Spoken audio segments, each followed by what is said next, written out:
So thank you for booking on to this EDS UK webinar with Stuart McGoo. And Stuart, thank you so much for agreeing to run this webinar for us today, looking at ESA and universal credit migration. Stuart, as you know, is a trained welfare and benefits officer and counsellor, information and advice officer with over 10 years of experience in supporting and advocating for clients and many successful applications and appeals, etc., under his belt. I will pop the links to Stu's YouTube channel and website at the end of the session into the chat. You are all on mute to ensure that everyone can hear Stuart properly, and hopefully you can all see his slides okay. We will have a Q&A session at the end, so please do add any questions you have into the chat, and I can pose them to Stuart at the end of the presentation. If you'd like to ask anonymously, just direct the question in the chat, choose my name only, and then I can ask on your behalf and keep the question anonymous. The session is being recorded, but the recording is just myself and Stu, and no one else. So thank you for listening, and Stuart, it's over to you. Brilliant. Thank you, Nikki. And thank you to everyone for joining, and thanks for inviting me to do this talk as well. Hopefully it is going to be helpful to everyone who's tuned in today. So what we're focusing on is the move from employment support allowance to universal credit, what it means, how it works, and how it might affect people with EDS. And we'll take this step by step, and as Nikki says, at the end there'll be opportunity to ask some questions as well. Now, this is a fairly dry subject, so you're not going to get a lot of comedy with this one. And it may well be that you've already gone through the transition from employment support allowance to universal credit, and you've come up against some issues with that.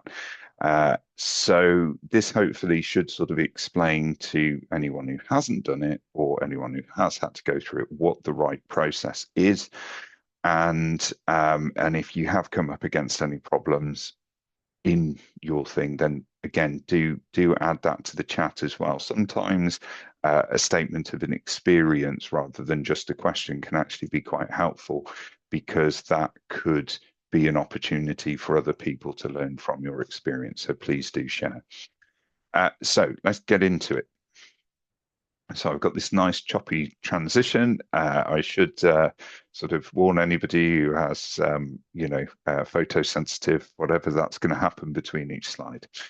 Okay, so what we're going to cover today. So we're going to have a look at the differences between employment support allowance and universal credit.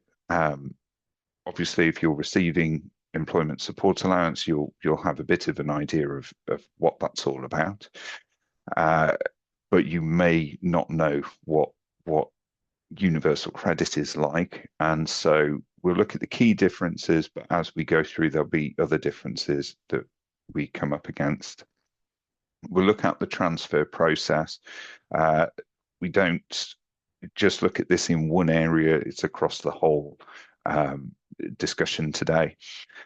We'll look at the health-related elements and how that works under ESA and under universal credit. Spoiler alert, it's pretty much the same.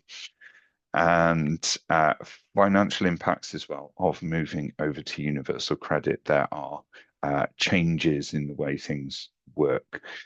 We'll have a look at some specific issues that will be in effect for people that have Ehlers-Danlos syndrome, and we'll just talk over some practical tips and support. So for those who didn't join for the last time I appeared here with the Ehlers-Danlos Support UK team, I have Ehlers-Danlos syndrome myself. It is now officially diagnosed. I was going through the diagnosis process on the last one, so I do have a bit of an insight into it. But like all disabilities, if you meet one person with Ehlers-Danlos syndrome, you've met one person with Ehlers-Danlos syndrome, and it does affect people very differently. So we'll try and take that into account as well. So we'll move on. First of all, we're going to have a bit of a recap over employment support allowance and what it is. So what we're talking about today is income-based employment support allowance. So some of you may have come along today and you're on either new style ESA or contributory based ESA. Those are both contributions based benefits. So they're based on how much you've paid in national insurance contributions, and that defines how long you'll be receiving that. A lot of people, when they're on that type of employment support allowance, if they're on it in a sort of permanent way, there will come a point where they then move on to income-related employment support allowance. But while you're on those, you won't be expected to transition.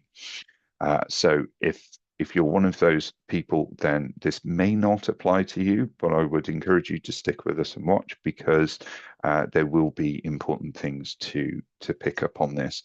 And over time, not so much new style employment support allowance, but certainly contributory based employment support allowance. Although there's no plans for this to happen right now, there is going to come a time where people do need to move onto the new system. I'll explain why those moves are happening a bit later. But for the purposes of today, we are looking at that income-related benefit primarily. So it was set up in 2007. It replaced incapacity benefit, which was probably a much easier system to deal with for the majority of people who are off work with long-term sickness and disabilities, because there was far less stress involved in doing it. However, it was brought in because it was believed that some people, particularly with mental health conditions, but also conditions where people got better, that they would want proper support. I mean, previously there was proper support. You just went down your job centre and say, I'm feeling better now. And they say, great, we'll put you on this programme and get you back into work and move you over to job seekers allowance. But they wanted to actually monitor people right from the word go with this. So they introduced the work capability assessment, which has certainly been a very contentious thing. The work capability assessment was developed by an American health insurance company, and it was developed from a model that was specifically used to stop people claiming for long-term health conditions on their insurance premium, particularly when there was long-term medication involved. So the model was designed right from the outset to find people as ineligible. That's how it was designed. So obviously this came under a lot of fire from charities and went through the court system multiple times. In 2013, there was a big court case that led to some significant changes to the way the work capability assessment was done, particularly the inclusion of Regulation 38, which says that if there is a significant risk of harm to a claimant engaging in any work-related activity, then they should be automatically put in the support group. This has led to a bit of a problem in the government's eyes, where more people ended up going into the support group than they had ever originally intended. The fact that they were in contravention of human rights prior to this change in the law didn't seem to fuss them. It was the fact that they were now having to spend out a little bit more money. In that, I'm a little bit political, I apologise if you're not. In that, they also had the work capability group. So you had the support group and the work-related activity group, which is designed to support people in getting back into work. The support group was for people who were unlikely to ever be able to work again, and there were slightly different payments for both groups. In addition to these, there are also the extra payments that people can get, the most common of which is the severe disability premium. The severe disability premium, there's something similar in pension credit as well, is basically if you are in a position where you would benefit from somebody caring for you and you're in receipt of a disability benefit such as PIP or attendance allowance or DLA, and you don't have somebody to care for you, then you would receive the money that they would get for you if they were getting carer's allowance. So the severe disability premium has always matched carer's allowance. However, if you then have someone caring for you who's in receipt of carer's allowance, you would lose the severe disability premium. However, a lot of people living on their own with ESA who aren't able to work again would be getting the severe disability premium, and that would round out their money to being almost enough to live on. That's including PIP as well. So next slide. UC. So what is universal credit? So the idea of universal credit when it was introduced was to bring together all of the benefits so that they all came under one roof. And this process started in slightly before 2010, but mainly under the Conservative and Liberal coalition government. And over the course of, I think, from 2010 to 2014, they realized that they could only actually bring 6 benefits under that, and even then, only kind of. So it really only acts as a first point of call for everybody rather than an actual merging of those benefit systems. Part of the reason for doing that is that the previous benefit system, the legacy benefits as they're known, tend to operate under different computer systems which were being phased out. I'll talk more on that in a little bit. And universal credit is on a new system that is much more secure.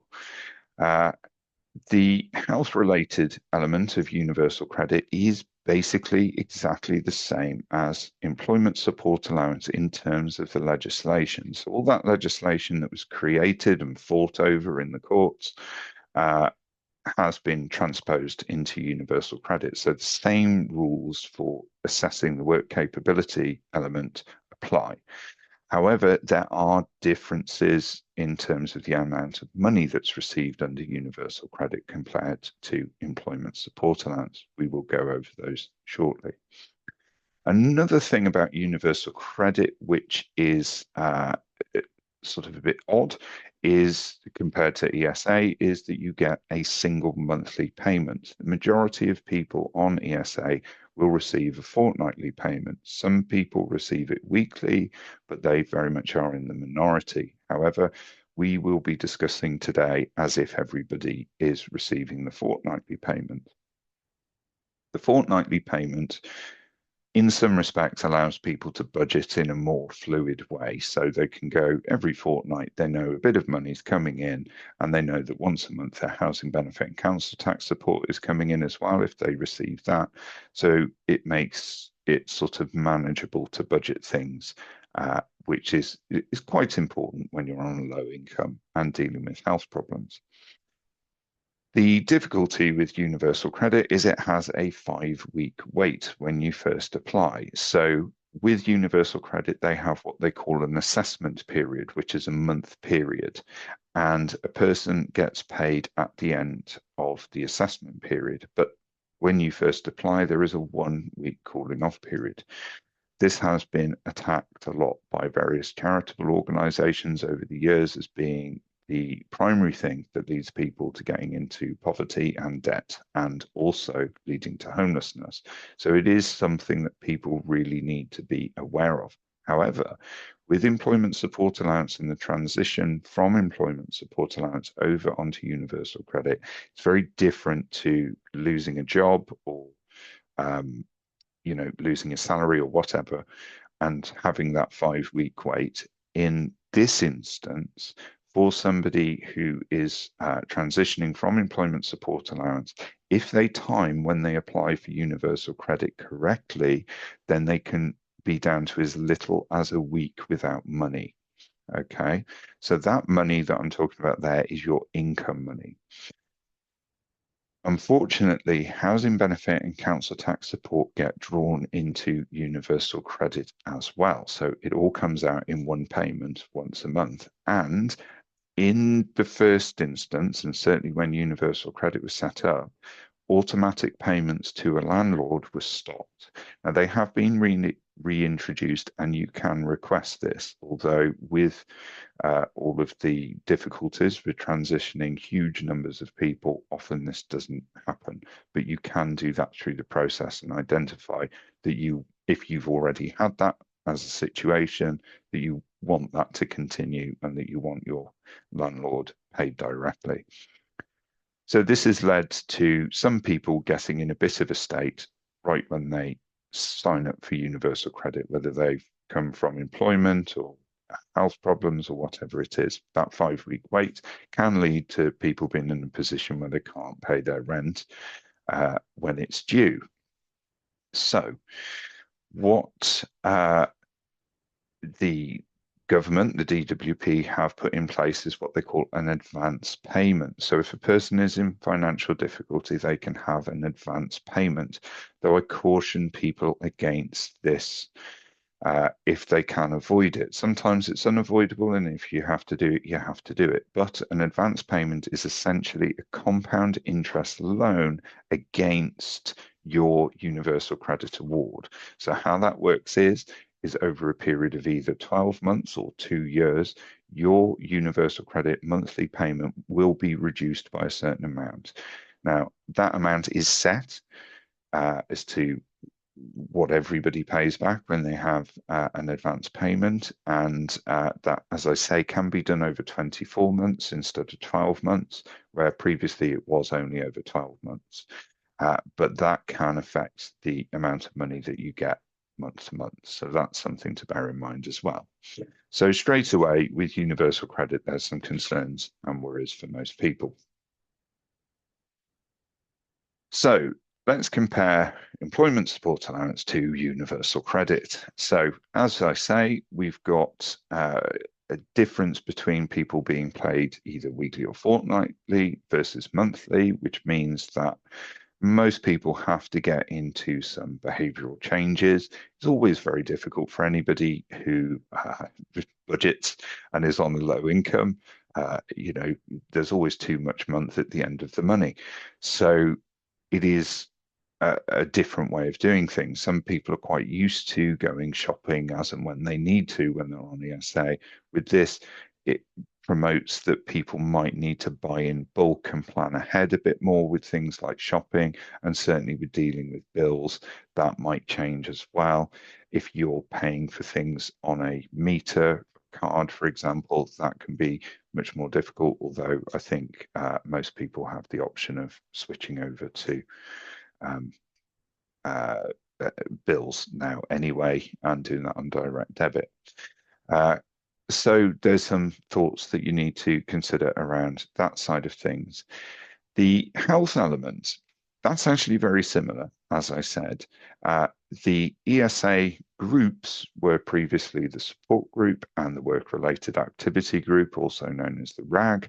And under universal credit, they changed the names of them to make it more difficult for people with dyslexia, I think, by calling them the LCW, or limited capability for work, which is relevant to the work-related activity group, or the limited capability for work-related activity group, which is the same as the support group.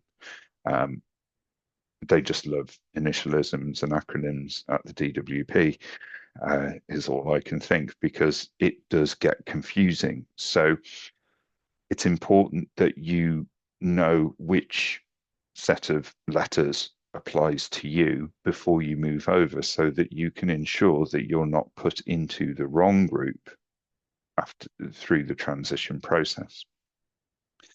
So the extras that come into it, such as the severe disability premium, they aren't under universal credit. So there is no severe disability premium on universal credit. However, for people transferring from employment support allowance who have the SDP, they will get what's known as transitional protection. So this applies not just to the money that you have, but also to the group that you are in. And what this does is it ensures that the money and the group that you're in stays the same at the point of transition. We'll get into that a little bit more. One of the biggest differences between ESA and universal credit is that employment support allowance is done by paper. So generally speaking, it's a paper form that's filled in. Or it's done over the phone if you're unable to complete the form yourself. However, universal credit is pretty much entirely managed online, and most people will need to download the universal credit app into their phone as a way of managing it. Obviously, there's some problems that most people can see with that straight out of the gate.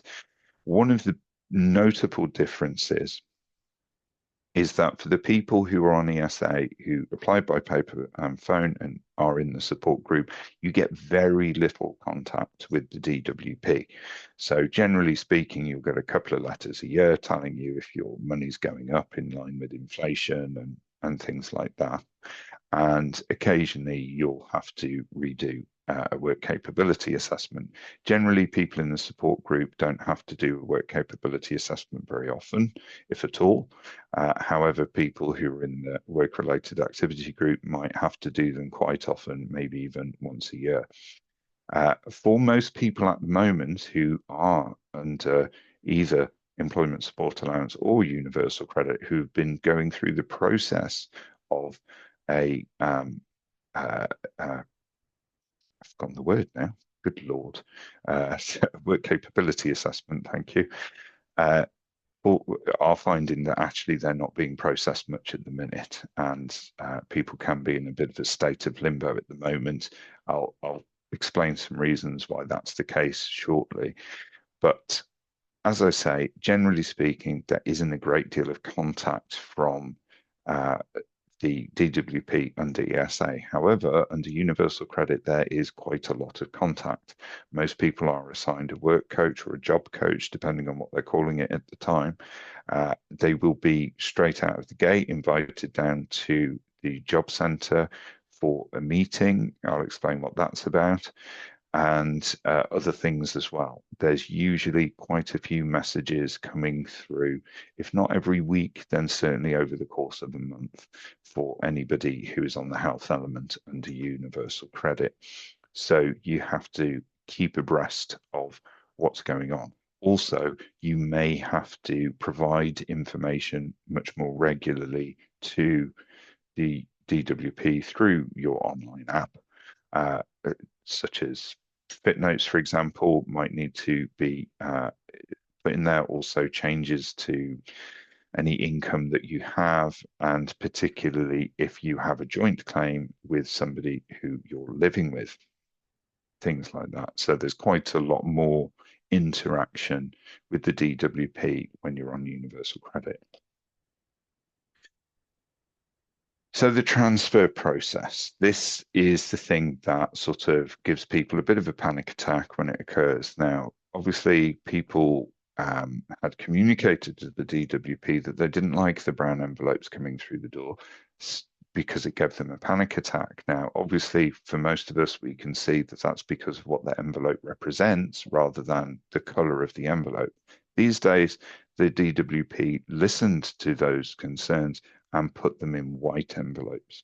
So you may be surprised to receive your transfer notice in a white envelope, and you might not even recognize that it is from the DWP when you get it. So it's very important that if you get any white envelopes, if you've not yet received notice to transfer, that you open all of them. When you receive it, you'll be given a 2-month period to begin your transfer from ESA to universal credit. It is important that you be proactive about this when you get it. Try not to panic, don't shut down. A lot of people, particularly if you've got anxiety and mental health problems, it is quite likely that people shut down and go, oh, I can't deal with it. Especially if there's a bit of neurodiversity in there, that might be the case. Try not to do that as much as possible. Speak to friends and family and people that support you in advance to look out for this and to remind you about it. Don't bury your head in the sand. If you don't apply for it within the timescale that you're given, then you could lose your transitional protection, okay? Because essentially your money would stop, you'd be in a position of not having any money, and then you would be applying. So your claim at ESA would have closed, and with it your transitional protection, and then you have to start the entire process going through the work capability assessment and all of those things which you may not need to do if you transfer in good time. So be proactive. That doesn't mean apply straight away, because you need to be canny about when you apply. But it does mean if you need support with it from some sort of professional, that you should go out and look for that support. And you have to do a universal credit claim online. And as I say, that's best done by downloading the Universal Credit app or going to the gov.uk website and starting the application process there. If you've applied for anything online recently, whether that be setting up a Facebook account or an Amazon account or anything like that, or if you've maybe renewed your blue badge at any point, you'll find the process to be very, very similar. And I have to say, for most people, you won't find it too onerous. I think most people will be able to manage this themselves.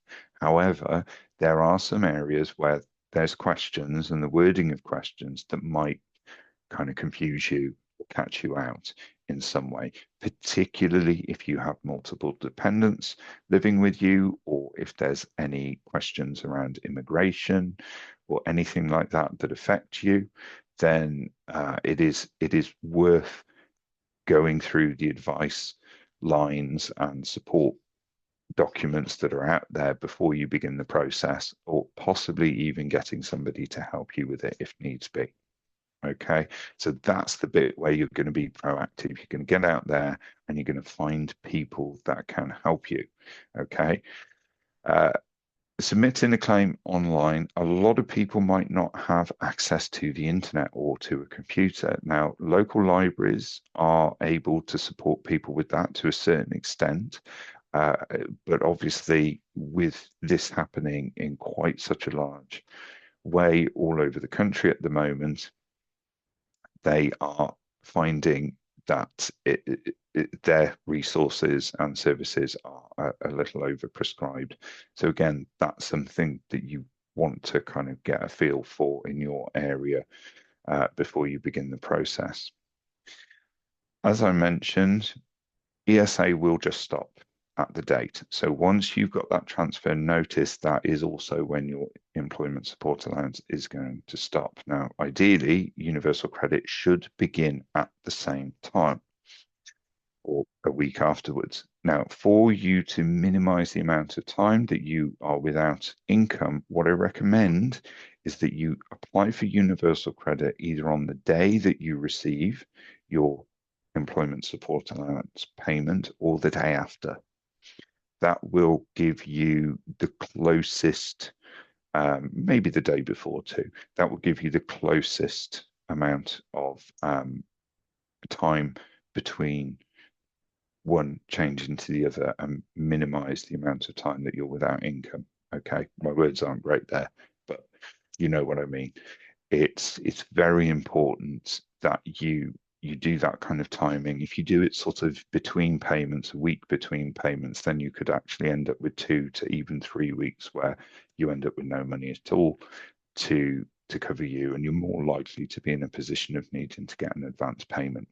So if you can do it either on the day or the day after, day before, something like that, that will make things easier for you.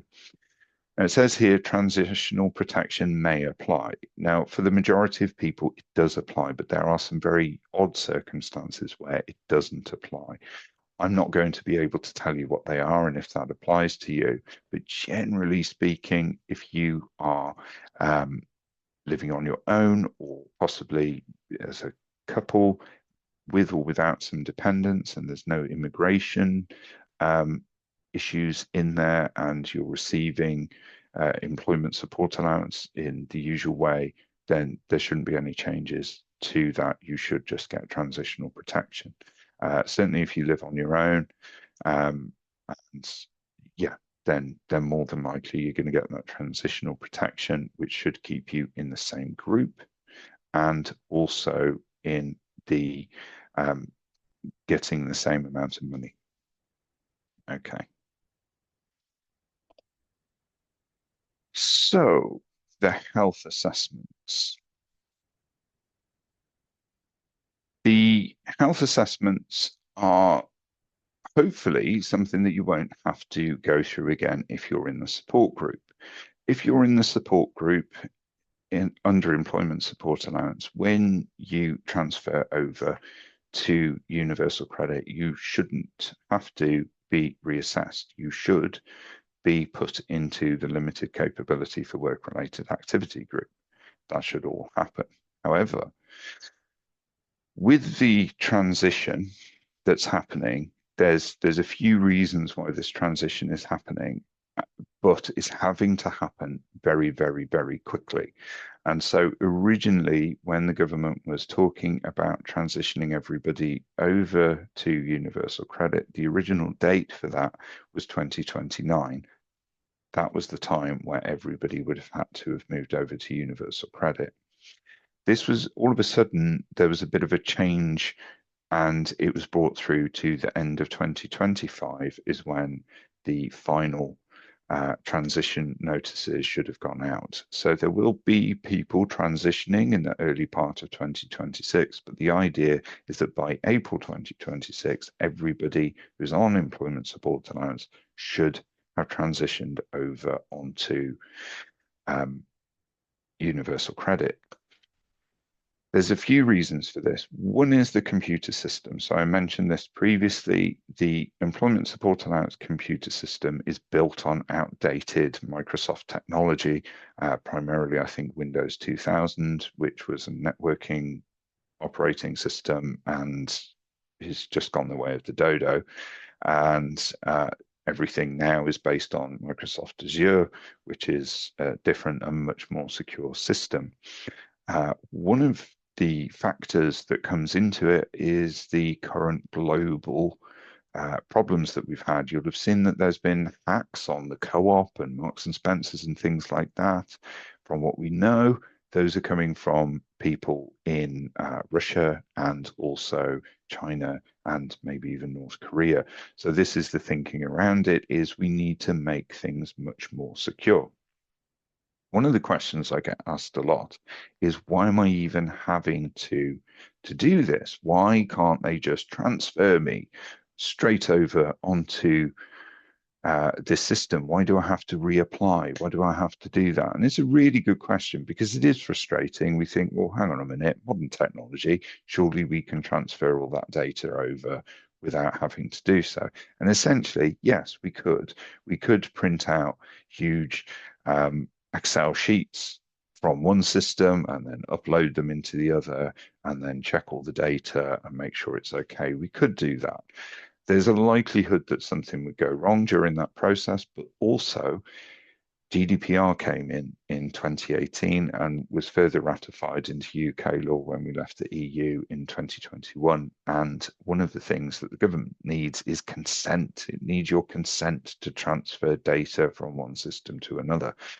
Well, it would be almost impossible for them to actually write to everyone and ask for their consent before then moving them over.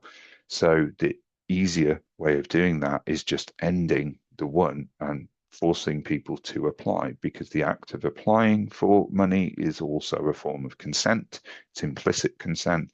So by applying for the money, I give you my data, you give me the money. That's certainly a form of consent. It's a transactional consent, essentially. So there are those things to bear in mind as well. So it is very frustrating that we have to go through it, but we do. Hopefully, for the most people that are moving over, they won't have to go through that work capability assessment again. And as we know, the government are planning on scrapping work capability assessments from next year anyway. We're not quite sure how that's going to work out. There are going to be changes to universal credit. There will also be changes to PIP, but at this stage, we don't really know how that's all going to land. It may be that some people are in the limited capability for work group after they move over, because they were previously in the work-related activity group, and they might be due to have a work capability assessment. Okay. Now, when that gets sent out to a person, they will receive a form called the UC50. So what you have to look out for is, does one of these forms drop through your letterbox after you've made the transition? And should it have? This is something to note. So it's important before you begin the process of transitioning over that you know which group you're in and how long you're supposed to be in that group. Because if you get sent one of those things by mistake, you'll need to challenge it. However, the UC50 is very much the same as the ESA 50. So if you've been sensible in the past, not that you're not sensible if you haven't, if you've been sensible and photocopied your previous application so that you know what you'd written, or maybe a professional was involved and they did that, then you could pretty much copy what you wrote in the previous one over into the UC50 and it will be pretty much the same. There aren't a great deal of changes in the way those forms are done and filled in. Now, if you do need to fill out a UC50 form, I have got a very long-winded step-by-step video, which is actually divided into 13 parts, I think maybe even 15, which is available on my channel. And I literally go through each question and each section on the UC50 form in it, and you can see what needs to be written in there. As I say, once you move over, you should be in the right group, but a clue that you haven't been put into the right group is if the job centres start asking you to send in fit notes. If they're asking you to send in fit notes, then they probably haven't done your transition properly. I'll talk about how we can, or how you can challenge that shortly. If you do have to go through a UC50, the same as with the ESA 50 and the work capability assessment, you need to provide medical evidence. If you have provided it in the past under ESA, you will need to, again, under universal credit. That evidence will not be transferred from one system to the other. Okay, so if you are in the work-related activity group and go into the limited capability for work group and you are due a work capability assessment, make sure that you have all that medical evidence. And it is possible that, again, under universal credit, you will remain in the limited capability for work group and be put down for a review. It's important to get all that done properly as soon as you can, really, so that you know where you stand. Moving on to the next one. So financial impacts. This is the thing that worries most people. How is it going to impact me? Well, it is. I'm not going to lie to you. You are going to be on less money once you've moved over to universal credit. Very occasionally, people are on slightly more money. I have had a few people pop up on my channel who said, well, actually, I've got more money now. And it was actually because they weren't really on the right rate under employment support allowance. So sometimes it does catch things and bring people up. But for the majority of people, if you are on the correct rate under employment support allowance, the chances are you are going to be getting a bit less money. It's not going to be massively less. It's not going to mean that you are having to make major changes, but it is going to be something that over the course of a few months, you start to think, got a bit less to play with here. So yeah, it can be a little bit stressful in that sense. Universal credit is, as I say, brings everything together, but the housing benefit rates and the council tax support rates, they stay the same. So in terms of anything you're receiving for paying for your property, that should remain the same. So the only changes, as I say, is if it sort of comes away from you, from it paying your landlord directly and you having to do that instead, but you can get that changed back to that if that happens.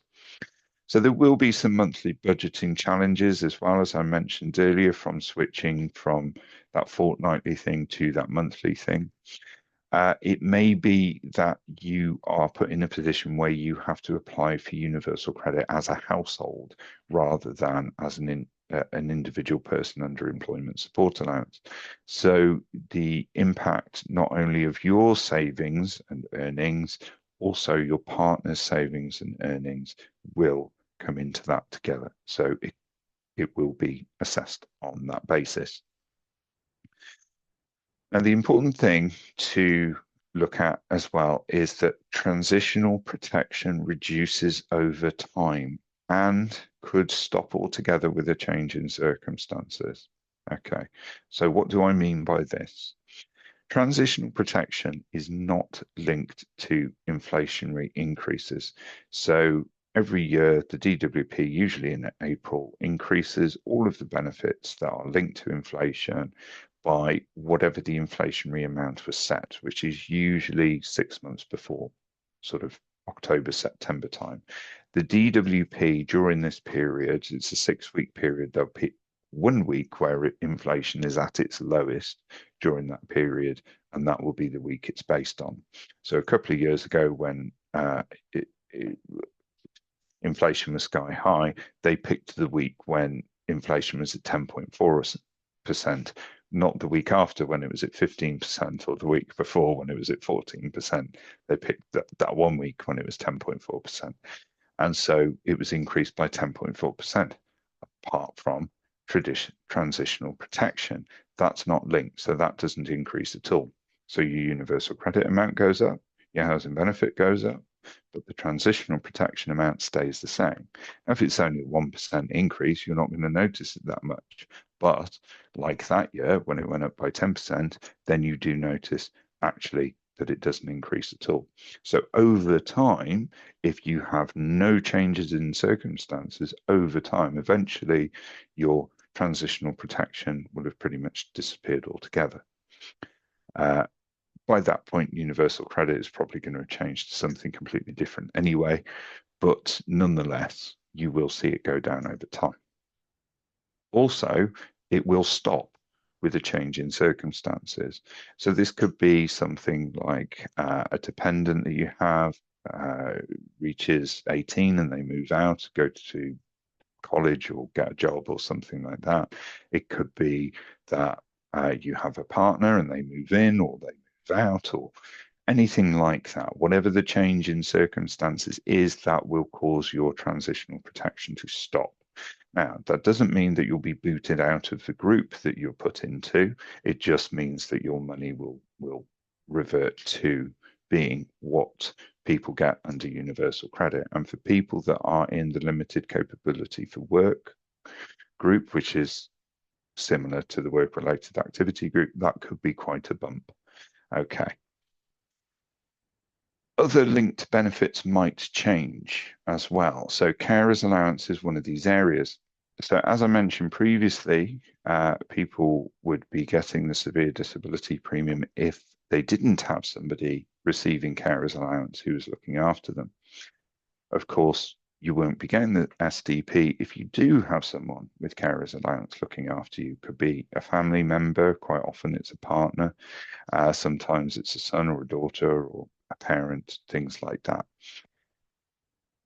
If you move over onto universal credit, you will need to inform them about that. If it's a partner or somebody within your household, they may have to give up carers allowance and receive the carers premium that's included within universal credit instead, particularly if they're a partner, something like that. And this can be quite complicated because universal credit is only paid into one person's bank account. It is not split up between two people.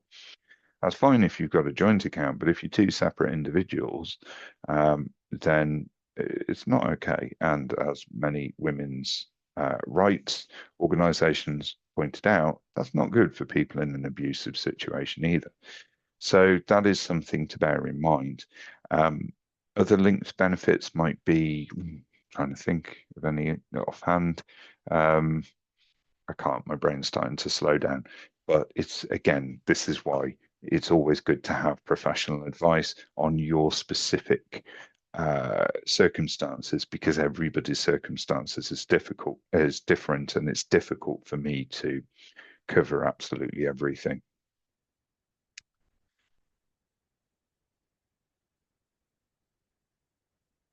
There we go. Sorry, the button wouldn't button.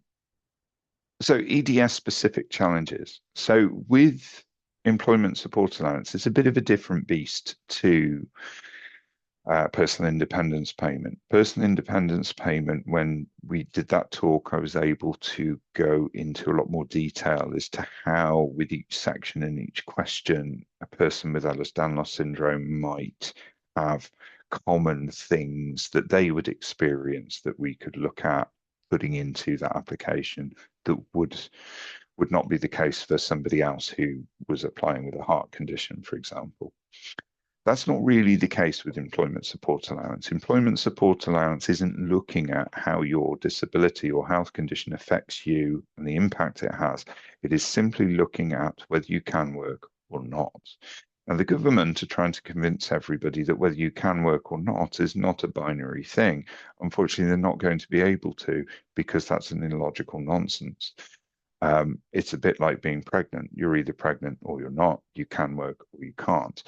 And they're trying to sort of put it forward that people can work. And when I'm talking about work, I'm not talking about doing a couple of hours volunteering on a Saturday morning at your local shop. I'm talking about an employment contract with an employer. So that is something that obviously will take some time to work out. And one of the areas where the government is focusing in this idea that it's not binary and that it's a grey area is on people with fluctuating symptoms, pain. So EDS falls squarely into that category. It's believed that people with fluctuating symptoms could hold down some kind of employment.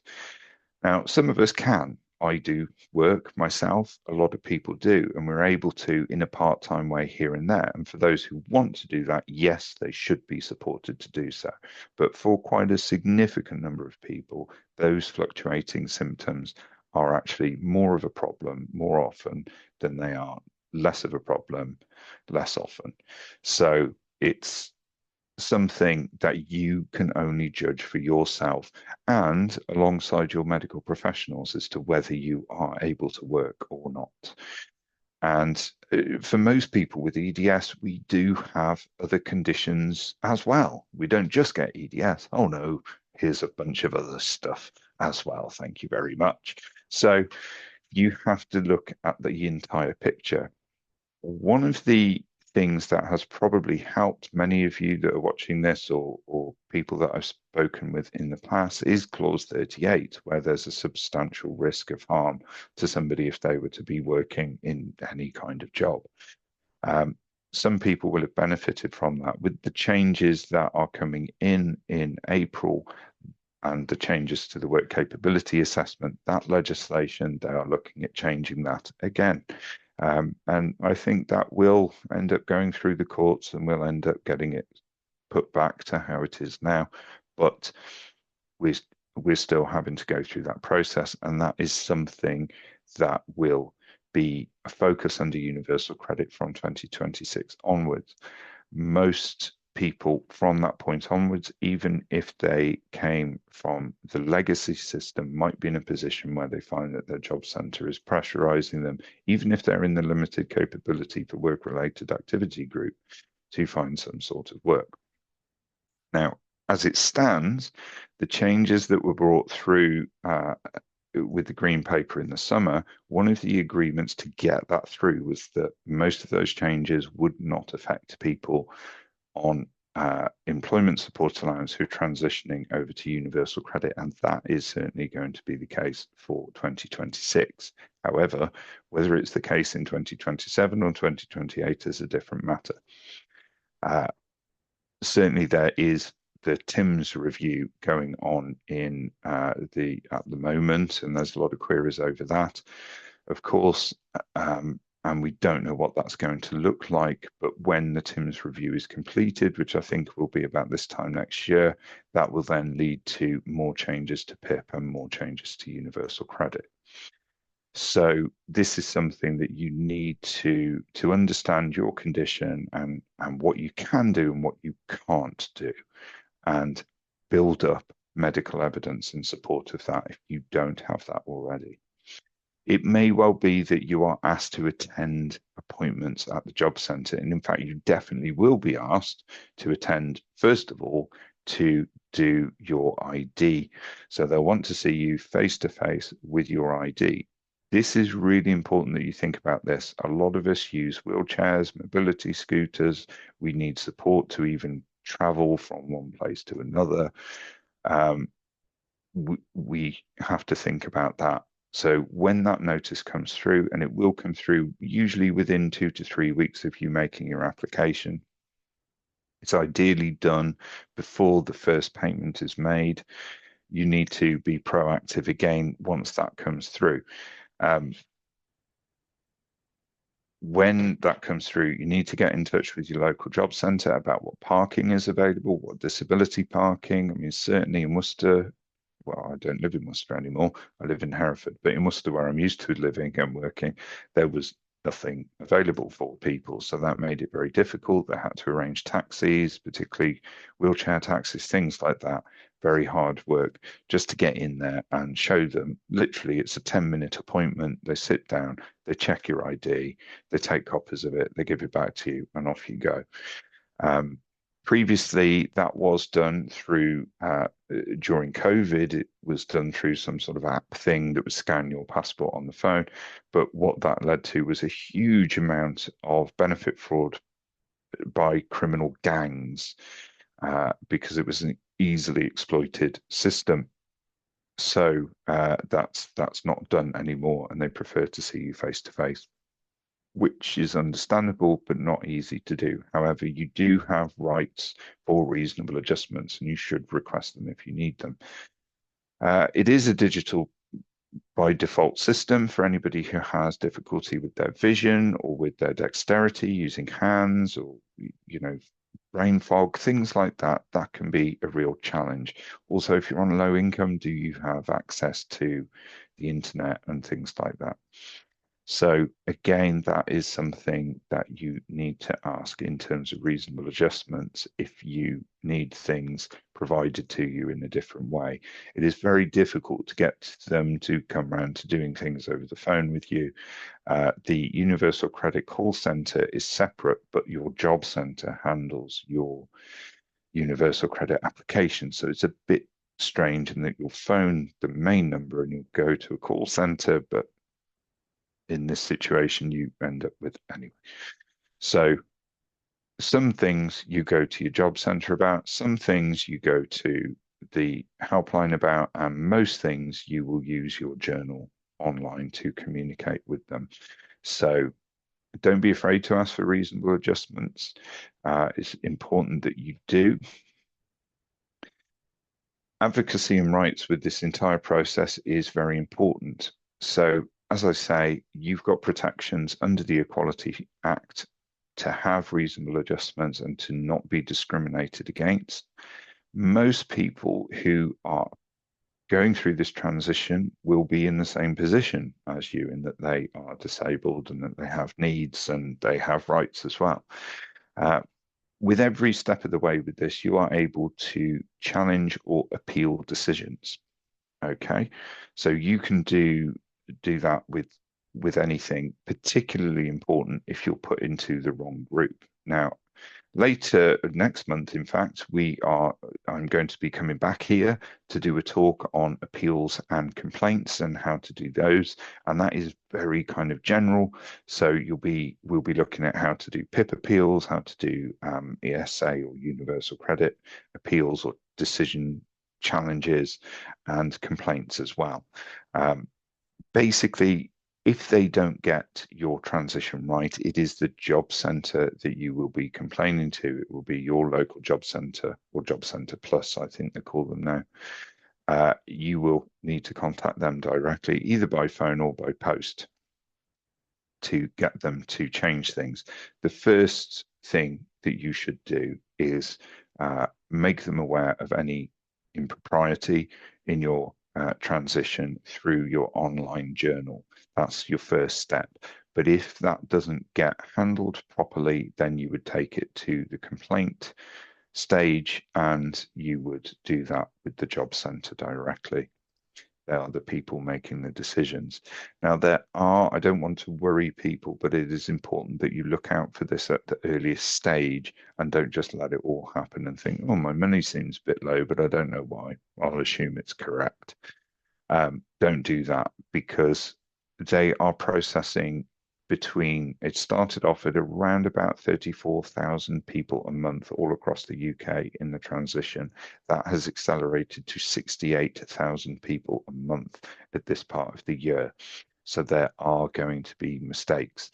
The job centres do not have the staff or resources to be able to cope with it, even though they did do a bit of an employment drive. It wasn't really enough, because they weren't expecting to have to process so many in such a short period of time. But such is the risk of keeping all your data on the old system. So there are going to be mistakes. It's important that you pick up on them as quickly as possible. And the advice I give to everyone, whether it's dealing with the DWP, the NHS, social services, whatever, those who shout the loudest are the people that get the service. If you're quiet and you just kind of nicely say, oh, well, would you please look at this, you'll get forgotten about. So you have to be proactive. And again, if that's not something you can do, then make sure you get support. So you need support from advice agencies. Use the Turn to Us Advice Finder. There's a link in this. The PDF will come out to you. I've seen Nikki's appeared, so I'm coming to the end, which is absolutely fine. Practical tips, bear this in mind: gather medical evidence early, keep fit notes up to date. If they start asking you for fit notes, you shouldn't have to give them if you've been put in the support group, but it's good to have them anyway. Prepare yourself for using the online journal, and seek advice before all deadlines. Now, my most important piece of advice to everybody using a universal credit journal is take screenshots of every single communication with them back and forth. Okay. The DWP are quite well known for messages that they've sent to you suddenly disappearing from your journal when it suits them. So take screenshots of everything that you do. Very important. There are some resources. I think, as I say, Nikki will send out the PDF. These links will be in the PDF, and you'll be able to click on them. The Disability Rights UK guides are very, very good. So those are the ones I would personally be looking at. But also there is the Help to Claim advice line at Citizens Advice. That's the England phone number. If you're in Scotland, Northern Ireland or Wales, do a quick Google of that. I couldn't fit all of them onto the slide, unfortunately. EDS resources, of course, Ehlers-Danlos.org. And if you really want to, we've got to give them a mention. Go and have a look at the gov.uk UC migration info as well. So wrapping up, as I say, ESA and UC differ significantly. The transition requires action, so be proactive, don't miss those deadlines. With EDS, make sure you've got loads of evidence and make sure you request those reasonable adjustments if you need it when it comes to job centre appointments and interacting with the UC online tools. And remember that support is available if you seek it. It will be overprescribed at the minute. There will be waiting lists, so get on it at the earliest stage. But there are people out there wanting to help. So hopefully that's given you some information and alleviated some concerns in some areas, but obviously you may have questions. We'll do some questions now, but if after this we don't answer your questions or something pops into your head in a couple of days, you can email me at stu.mcgoo.info@gmail.co.uk and I will try and answer, although it could take a week, so don't email me in an emergency. I am busy. And have a look at my channel for more detailed videos on all sorts of subjects on benefits. Thank you for listening. Thank you, Stu. I don't know. It feels to me that the situation is very complicated for people who are living very complicated lives already. Yes. So it feels quite stressful for people who are having to go through this. We have got some questions. Could you please just, for me as well, explain again the limited capability for work, the limited capability for work and work-related activity group? Which is the old one? Which is the new one? What the difference is again? Just recap that. Okay, let's see if we can get back and get that screen up. That's the one. There we go. Yeah. So, okay. So under ESA, there are two groups, which is the work-related activity group and the support group. So the work-related activity group is usually called the RAG as a shorthand for it. The work-related activity group is for people who could potentially get back into work in the future. So if people are in that group at the moment, they will receive slightly less than people in the support group who can't work ever again, apparently. They will get slightly less. So quite a lot of people with EDS will find themselves in this group because generally through the work capability assessment, quite often it will be picked up that they're able to do some activities at some time. And so generally people in that group, they're not necessarily pushed back into work, but they look at some work-related activity such as volunteering, or, preparing a CV, maybe engaging in some mental health courses, things like that. Traditionally, that has been few and far between. So most people that are in the work-related activity group are usually left alone generally under ESA and don't have to do too much with it. If you're in the support group, that means that you are not required to do any work-related activity, to look for a job, to do any volunteering or anything like that. You can still do stuff if you're in that group. So you can do up to 7 hours of activity a week, but you're not required to do it. So some people might, I don't know, maybe they volunteer for their local dog rescue centre and just walk some dogs on a Saturday morning, if they're well enough to do that. That's absolutely fine. It's not going to affect their benefit. They could even earn a little bit of money out of that. It would be okay. The equivalent under universal credit, so the equivalent to the work-related activity group is the limited capability for work group. Okay. The equivalent to the support group is the limited capability for work-related activity. So it's a bit confusing. Limited capability for work in principle means that you have a limited capability to be able to work in paid employment.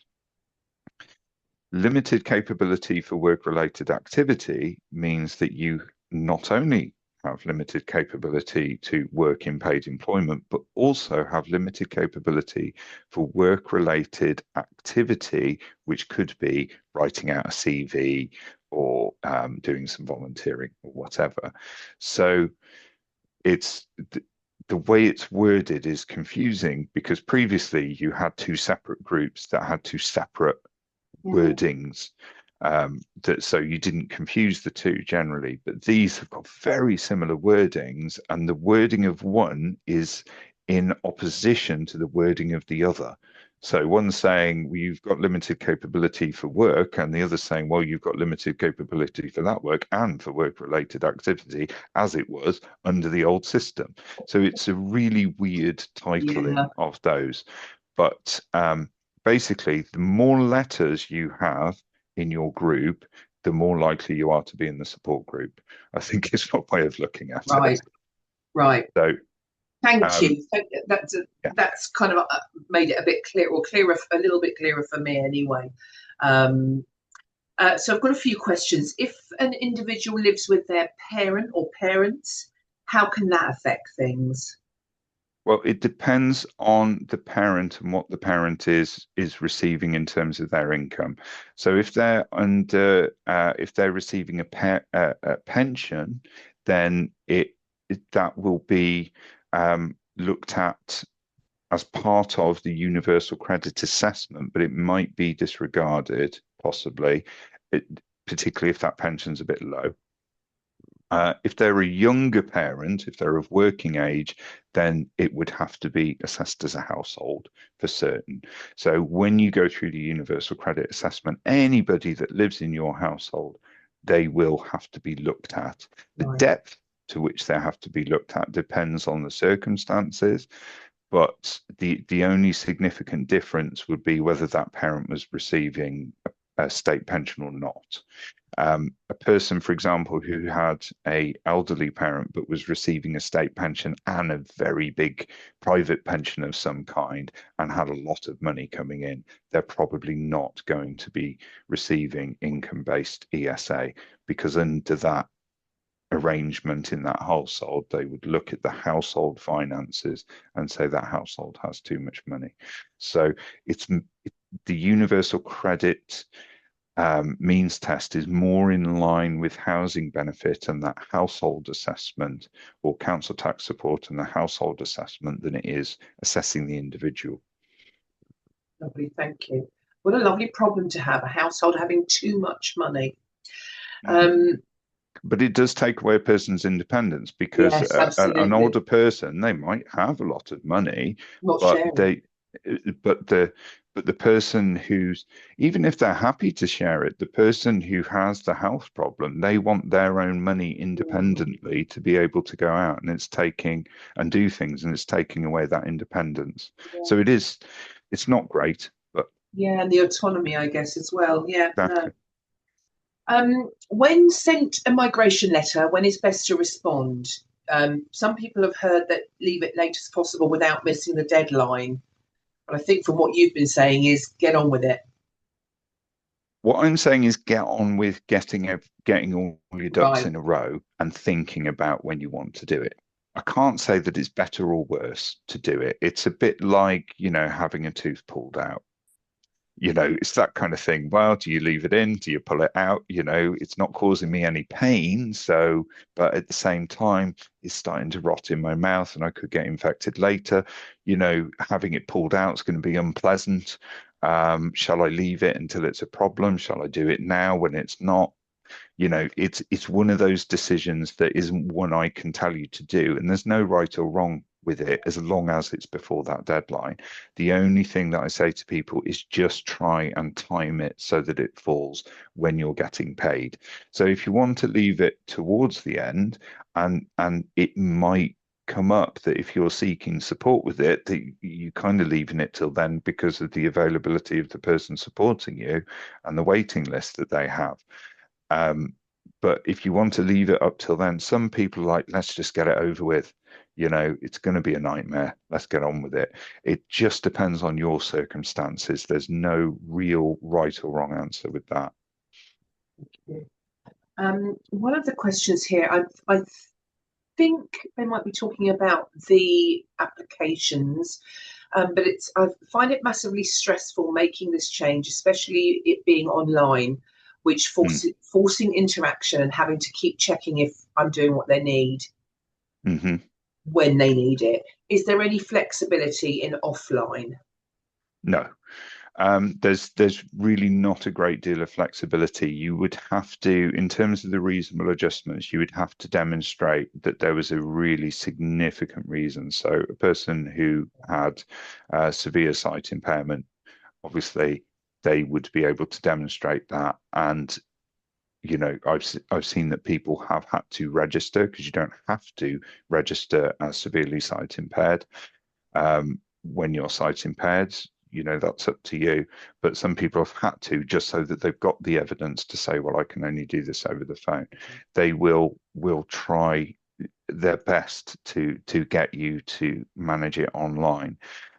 Some people will be getting extra support through their libraries. I did mention libraries before.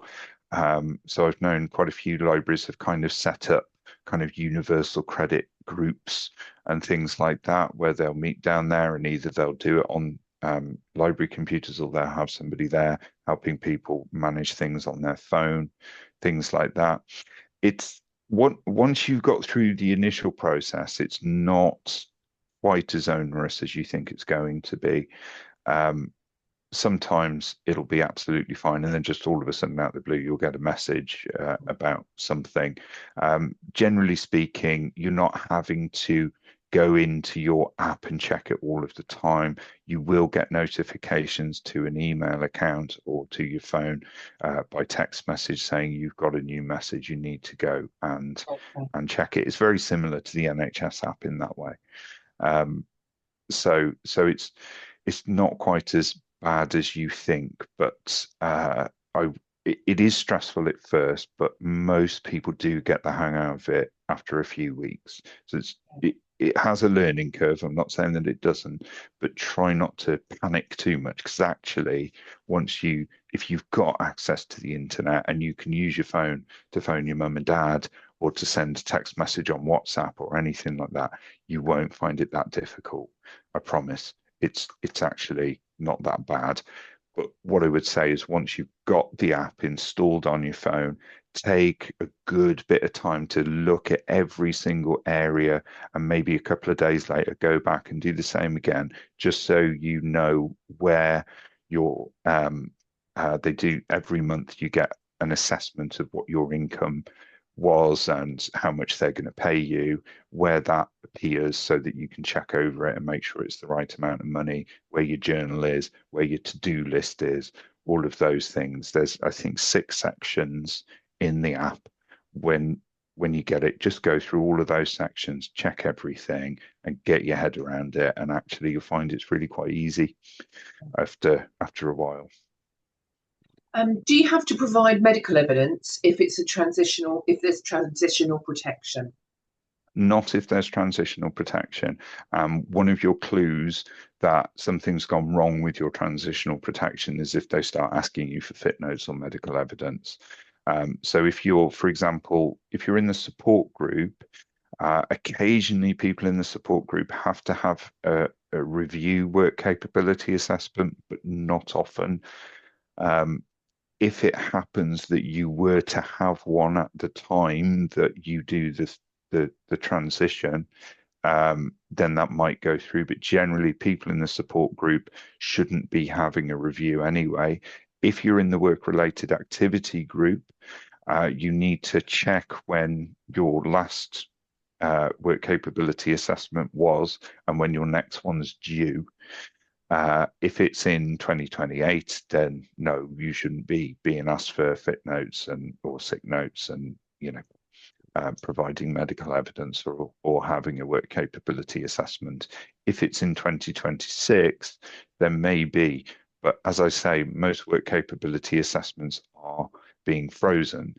But if you get anything like that coming through, that should be a kind of red flag straight away. Hang on. Have they done my transitional protection? And straight away, message in your journal. And then if you haven't had a reply to that within a day or two, be getting on the phone to your job centre. Lovely.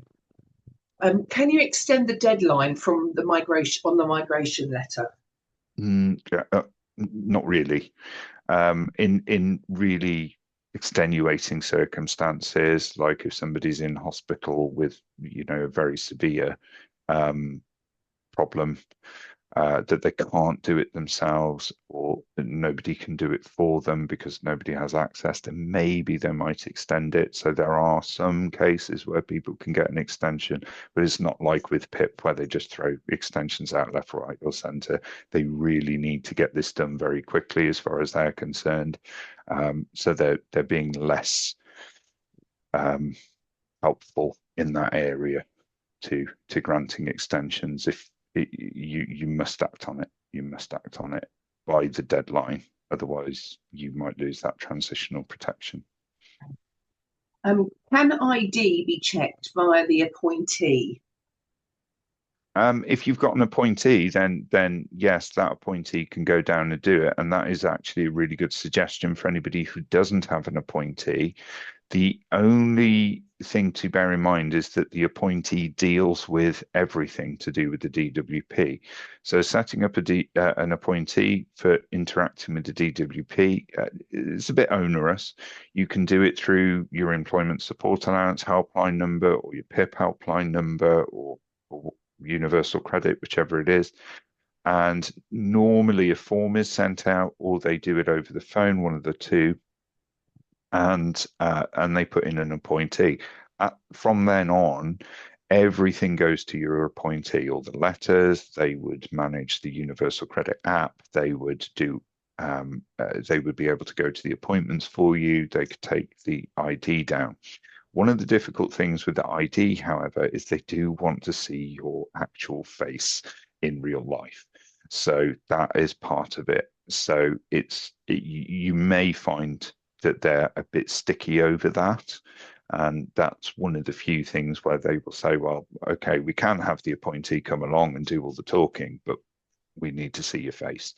So whether there would be a way around that with your job centre using, as we're doing now, Zoom or something like that, or your appointee going down with you on the phone as a video call, something like that, that might be a way of working around it, but it just depends on your circumstances and who you get on the phone when you phone the job centre, and unfortunately.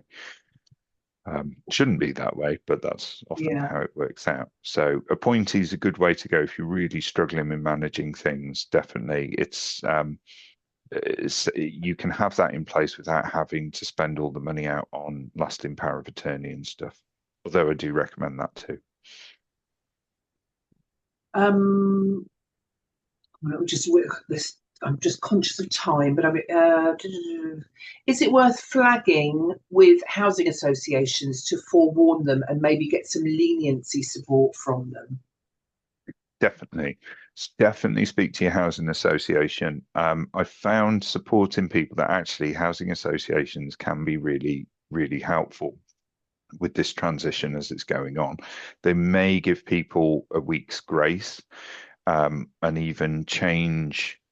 Not often. Some have a bit of leeway as to how days before or after the original rent payment date that they can move it in some circumstances. But even just knowing that it's going to be a week later that it goes in really does make a difference. So sometimes they can kind of do a little bridging loan type thing. I wouldn't call it a loan exactly, but they'll just kind of say, okay, well, you can pay us back a little bit, and that's better than going through the advance payment side of things. Some housing associations, however, can be really difficult about it and just like, no, it's your problem, da da da. It just depends on who you get, which area, and things like that.